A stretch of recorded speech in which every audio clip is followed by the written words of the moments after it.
যে মন ছুটে আল্লাহর প্রেমে পায় প্রশান্তির আলো, রহমতের ছায়ায় ঢেকে যায় তার দুঃখের কালো। যে দৌড়ায় দুনিয়া আর মোহের পিছু, ভুলে সত্যের দিশা, অশান্তির আগুনে পুড়ে যায় তার জীবনের নিশা। নীল আকাশের নিচে একা বসে আছে তাহসান। চারপাশে হালকা বাতাস, কিন্তু তার ভেতরে যেন ঝড় বয়ে যাচ্ছে। সে নিজের মনকে বোঝাতে চেষ্টা করে, মেয়েটি হয়তো কখনোই আমার হবে না। সে তো আমার ভালোবাসাকে প্রত্যাখ্যান করেছে। তার চোখে ক্লান্তি, মনে দ্বন্দ্ব। সে আবার নিজেকেই বলে, তাহসান, তোর ওকে ভুলে যেতে হবে। দিন যায়, রাত যায়। তাহসান চেষ্টা করে নিজেকে ব্যস্ত রাখতে, কিন্তু বাস্তবতা তাকে ছাড়ে না। স্কুলে, রাস্তায়, ক্লাসে, কোচিংয়ে, প্রতিটি জায়গায় হঠাৎ করেই মেয়েটি তার চোখের সামনে চলে আসে।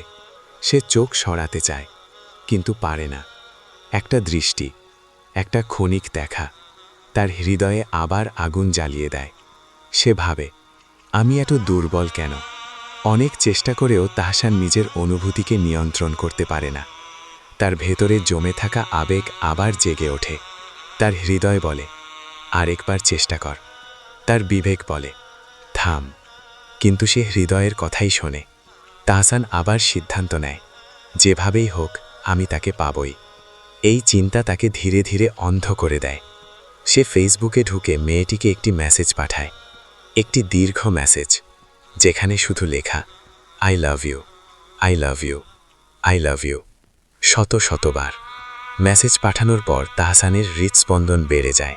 সে অপেক্ষা করে, মিনিট যায়, ঘন্টা যায়, অবশেষে রিপ্লাই আসে।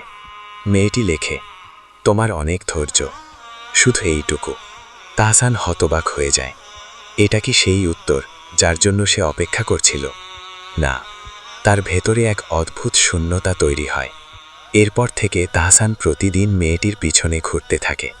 কখনো স্কুলে যাওয়ার পথে, কখনো স্কুল শেষে, কখনো কোচিং যাওয়ার সময়, কখনো কোচিং শেষে। সে শুধু একটা জিনিস চায়, একটা উত্তর। কিন্তু সেই উত্তর আর আসে না। হে আমার ভাই, আমাদের জীবন কি এসবের জন্য? আমাদের জীবনের উদ্দেশ্য কি? মহান আল্লাহ তাআলা বলেন, আমি জিন ও মানুষকে শুধু আমার ইবাদতের জন্যই সৃষ্টি করেছি। সূরা আয-যারিয়াত ৫১-৫৬। অর্থ, আমাদের জীবনের প্রধান লক্ষ্য হল আল্লাহর ইবাদত। সংক্ষেপে, জীবনের উদ্দেশ্য তিনটি: ১.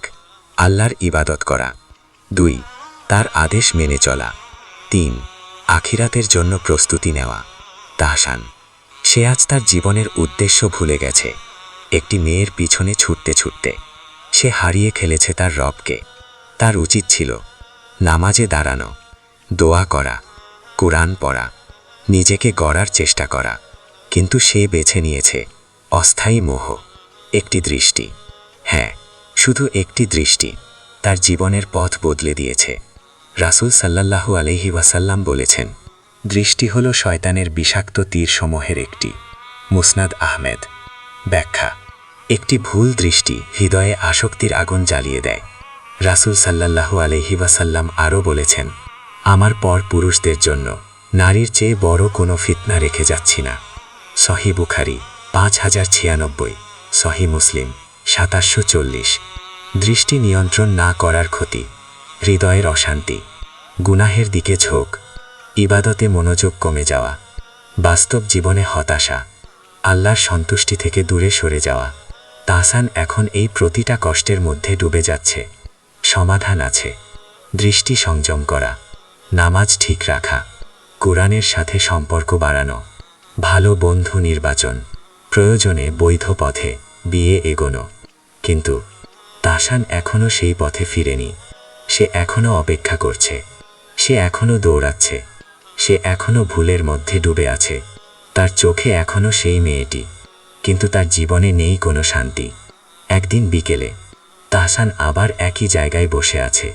নীল আকাশ, একই বাতাস, কিন্তু তার ভেতরটা এখন আগের চেয়েও শূন্য। তার হাতে ফোন, চোখ স্ক্রিনে, কিন্তু কোনো মেসেজ নেই।